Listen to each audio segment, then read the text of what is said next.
En la tarde del 16 de julio de 2022, una mujer sale al parque y nunca regresa siendo la misma. Amenazas, señales ignoradas, instituciones que no reaccionan y un caso que sacude a todo un país. Esto no es solo un crimen. Es una historia de miedo, impotencia y un sistema que falla en el momento más crucial. En la tarde del 16 de julio de 2022, una mujer de 35 años se encontró en una situación confusa en un parque cerca de su casa en el barrio Arcos de Zapopan, en el estado mexicano de Jalisco. La escena era aterradora, y su hijo de 11 años presenció todo sin comprender lo que estaba sucediendo. En aquel momento, la policía solo sabía una cosa: la mujer ya había presentado denuncias por grafitis. Mensajes amenazantes que, según ella, fueron dejados por los vecinos en la escalera del edificio donde vive. Pero pronto empezaron a surgir diferentes versiones y el caso se convirtió en un debate nacional. Buenas noches. Bienvenidos al canal de Crímenes. Según sus familiares, Luz Raquel Pedia era una mujer sociable, extrovertida y alegre. En su edad adulta, dio a luz a un hijo, Bruno. Poco después, al niño se le diagnosticó una afección grave, trastorno del espectro autista de grado 3, la forma más grave, así como epilepsia refractaria, difícil de controlar. Bruno tenía serias dificultades de comunicación y necesitaba ayuda constante, incluso para las actividades más básicas. Sus frecuentes ataques epilépticos incluían ruidos fuertes, gritos y bofetadas involuntarias. No se reveló públicamente la identidad del padre del niño, pero según la información disponible, cuando se enteró del diagnóstico, declaró que no quería hacerse cargo de un niño con esos problemas y desapareció. Sin embargo, Raquel no se rindió. Estaba convencida de que podía resolverlo por sí sola. Su hermana Luz Aurora, su cuñado y su madre estaban a su lado, pero la mayor parte de la carga recaía enteramente sobre ella. Bruno asistió a la escuela por un breve periodo, pero sus arrebatos provocaron conflictos con otros niños y finalmente fue expulsado. Raquel sabía que ni siquiera los centros especializados podrían satisfacer sus necesidades y decidió que debía quedarse en casa. A pesar de las dificultades, Bruno desarrolló unas habilidades físicas excepcionales e incluso llegó a ser campeón de natación. Aunque su abuela le ayudaba económicamente y con las tareas del hogar, solo Raquel podía calmarlo en los momentos de crisis. Ella encontró la manera de llegar hasta él, incluso cuando todo parecía estar fuera de control. Ella sabía que su condición podría ser malinterpretada por otros. Por eso, cuando viajaban en transporte público, ella llevaba piruletas en su mochila, con la inscripción: "Disculpen si mi hijo les causó alguna molestia". Pero Raquel no solo se adaptó, sino que luchó. En 2019, se unió a la organización Yo Cuido México, que busca proteger los derechos de las personas que cuidan a seres queridos con discapacidades. Condenó enérgicamente la discriminación e impulsó políticas reales para apoyar a familias como la suya. Participó en foros, grupos de trabajo y campañas para el reconocimiento de los cuidados como un derecho fundamental. Hace 2020 años, Raquel vendía cosméticos en los mercados locales. Pero con la llegada de la pandemia, tenía miedo de salir con Bruno y optó por las ventas en línea para poder estar siempre a su lado. En 2022, comenzó a hablar aún más activamente sobre la vulnerabilidad de las personas en su situación. En aquel entonces, vivía con Bruno y su madre en un edificio de apartamentos en Zapopan. Pero la vida allí distaba mucho de ser pacífica. Los ataques de Bruno eran ruidosos y a menudo molestaban a los vecinos. Especialmente un hombre, Sergio Ismael, que vivía enfrente de ellos. En lugar de comprender, comenzó a insultar y amenazar a Raquel. Él le arrojaba objetos cuando se cruzaban. Junto con su familia, también presentó denuncias contra ella por el ruido. Pero la situación se agravó. Comenzaron a aparecer grafitis amenazantes en las paredes del edificio. Uno de ellos decía: "Te quemaré vivo". El 6 de mayo de 2022, Raquel presentó una denuncia oficial ante la Fiscalía de Jalisco por amenazas y agresión. Posteriormente se impusieron medidas de protección, pero nunca se respetaron. Solicitó ser incluida en el programa Pulse of Life, un sistema de botón de pánico para asistencia en casos de emergencia. La respuesta fue negativa. Las amenazas no se consideraron lo suficientemente graves. El 17 de mayo, Raquel publicó fotos de los grafitis en las redes sociales y escribió: "¿Cuánto tiempo más tendré que vivir con miedo?". Ese mismo día, afirma haber sido atacada con cloro industrial. Semanas después, intentó mudarse con su hermana, pero Bruno no lo soportó e insistió en regresar a casa. El 14 de julio, tras otra crisis, la policía fue llamada debido al ruido. Al día siguiente, Raquel recibió una noticia: recibiría ayuda económica para el cuidado de Bruno. Ella sonrió para la foto. Le envió un mensaje a su hermana. Fue el último mensaje que recibiría en su vida. En la tarde del 16 de julio, Raquel se encontraba en un parque, cuando un grupo de 5 personas la roció con alcohol y le prendió fuego. Fue trasladada al hospital con quemaduras graves que cubrían más del 80% de su cuerpo. 3 días después, ella muere. Y entonces comienza la verdadera batalla, la que se libra por la verdad. Según la Fiscalía, Raquel presentó estas amenazas como si hubieran sido hechas únicamente por Sergio. 3 días después, según esta versión, Raquel movió una cámara de seguridad que su vecino había colocado en la entrada de su apartamento. Luego, aparecieron amenazas en las paredes del edificio, escritas con dibujos, que según Raquel iban dirigidas contra ella. El fiscal indicó que el 9 de mayo, un día después de que se trasladara la cámara, los agentes de la Fiscalía documentaron los grafitis. Pero no especificó si el análisis de expertos confirmó la autenticidad de la fecha en el video.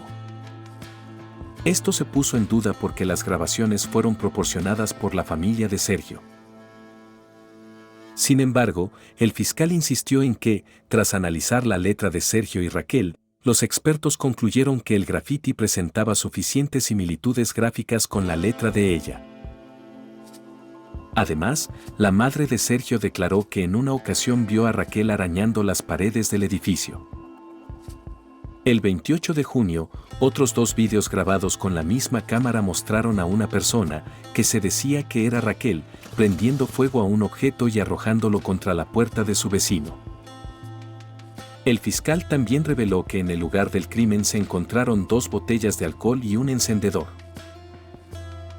El día de la muerte de Raquel, las imágenes de las cámaras de seguridad y las declaraciones de los dueños de las tiendas mostraron que había comprado 2 botellas de alcohol en una farmacia y un encendedor en una tienda. El fiscal también mostró una fotografía en la que aparecía junto al encendedor con el que supuestamente fue quemada. Finalmente, el fiscal señaló que varias personas que intentaron ayudar a Raquel antes de la llegada de los servicios de emergencia declararon que la mujer dijo que se había quemado a sí misma. El primer paramédico que la atendió también testificaría que Raquel le dijo lo mismo. Esta versión de los hechos provocó indignación pública porque se percibió como una nueva victimización de Raquel. Aurora declaró a los medios de comunicación que su hermana llegó al hospital sin agua ni sangre. Añadió que los médicos tuvieron que hacerle varias transfusiones de sangre. Durante una entrevista, Aurora reveló que 2 meses antes de la muerte de su hermana, ambas asistieron al funeral de su prima. Entonces Raquel le dijo que no quería morir quemada ni ahogada.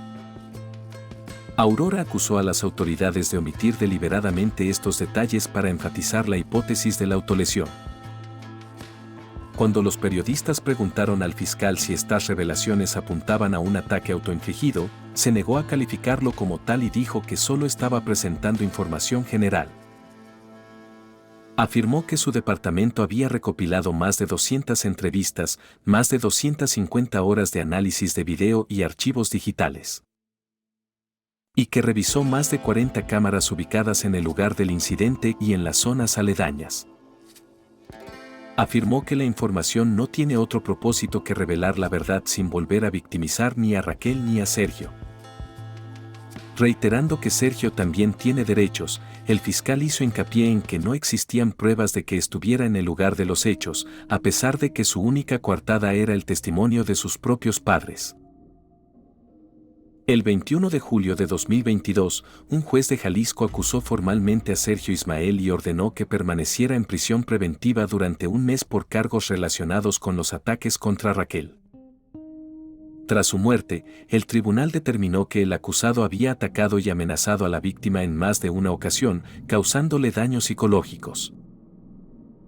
Sin embargo, el 25 de agosto de ese año, un juez aprobó la suspensión condicional del procedimiento en su contra, sin que fuera procesado como el presunto autor del feminicidio.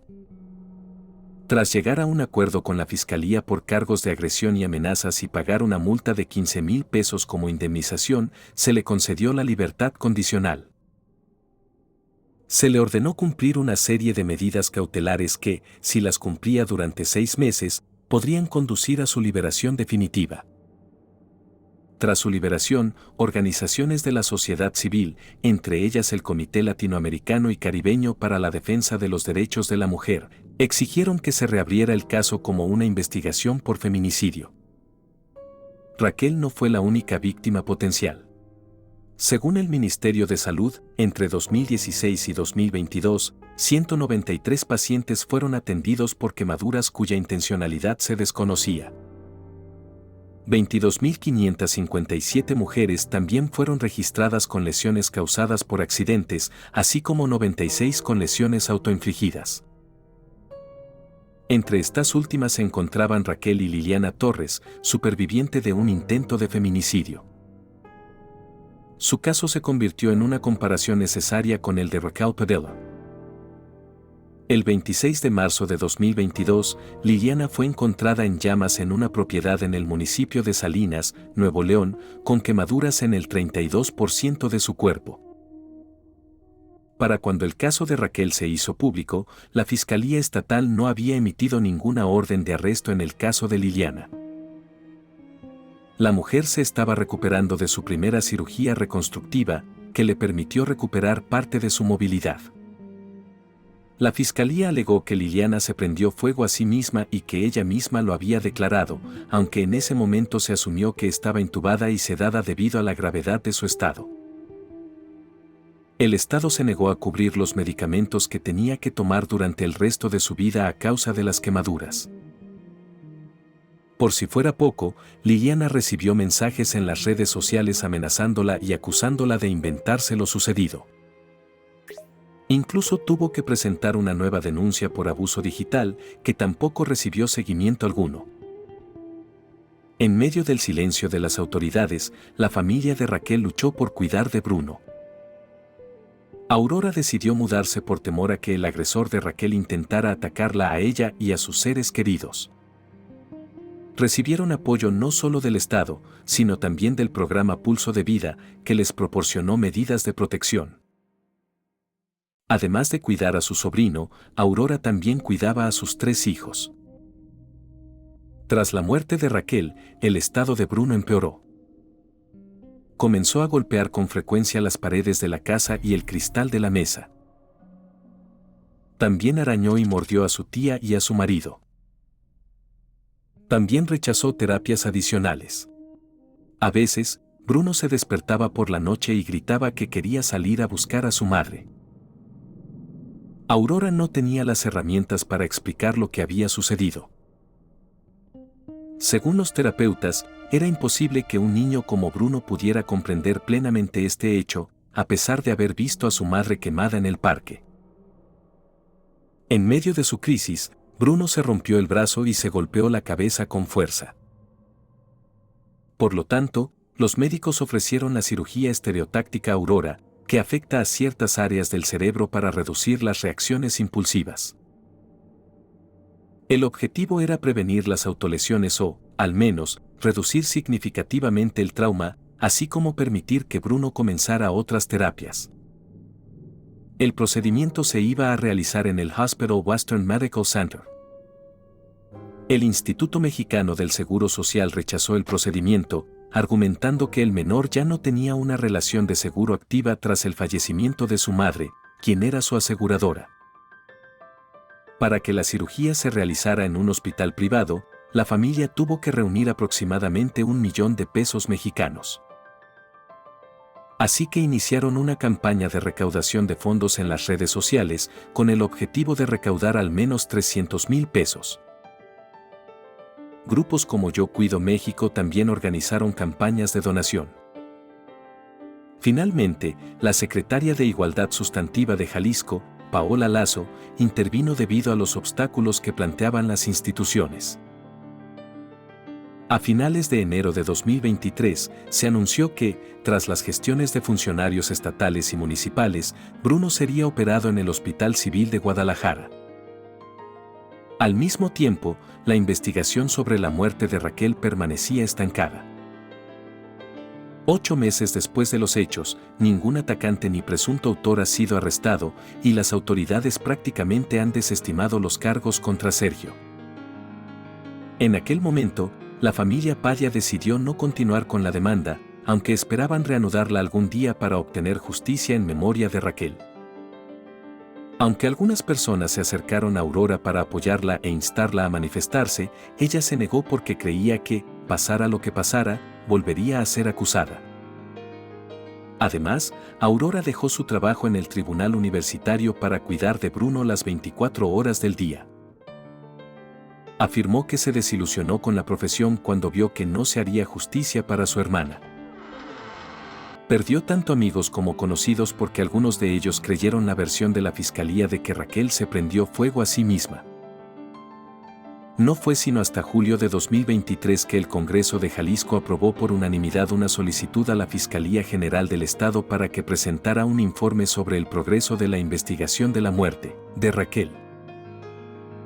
Esto incluía una solicitud a la Secretaría de Igualdad Sustantiva para que implementara políticas estatales en favor de la igualdad entre hombres y mujeres, así como para el acceso de las mujeres a una vida libre de violencia. El 8 de febrero de 2024, el Congreso de la Ciudad de México aprobó reformas que penalizan las lesiones causadas por ataques con ácido, productos químicos o sustancias corrosivas. Este tipo de violencia, que afecta principalmente a las mujeres, será castigada con penas de entre 8 y 12 años de prisión, además de una multa económica para indemnizar a las víctimas. En el momento en que se realizó este video, la Fiscalía del Estado de Jalisco aún estaba investigando el caso de Luz Raquel Padilla bajo el protocolo de feminicidio. Las investigaciones y los estudios de expertos siguen en curso para esclarecer los hechos y determinar las responsabilidades. El gobierno de Jalisco aseguró que no se abandonará ninguna línea de investigación y que las autoridades continuarán trabajando para identificar y arrestar a los posibles responsables del delito. Hasta la fecha, no existe una conclusión oficial que determine si Raquel se autolesionó voluntariamente o si fue asesinada. Pero una gran parte de la sociedad sigue dudando de la versión de la Fiscalía. Los hechos son confusos. Pero una cosa es segura: Raquel no está viva para contar lo que realmente sucedió en sus últimos momentos. El caso de Luke Raquel Padilla sigue siendo una cuestión dolorosa sin una respuesta definitiva. Una madre que luchó durante años por su hijo, por los derechos de los cuidadores y por una vida sin miedo, perdió la vida tras una serie de denuncias, amenazas y fallos institucionales. Aún no está claro si la verdad llegará a revelarse por completo. Pero el recuerdo de Raquel permanece como una advertencia. Que cuando una mujer dice que tiene miedo, el sistema no tiene derecho a esperar. Si este caso te ha impactado, apoya el video con un me gusta y un comentario. Suscríbete al canal, porque la próxima historia podría revelar otra verdad que no debería olvidarse.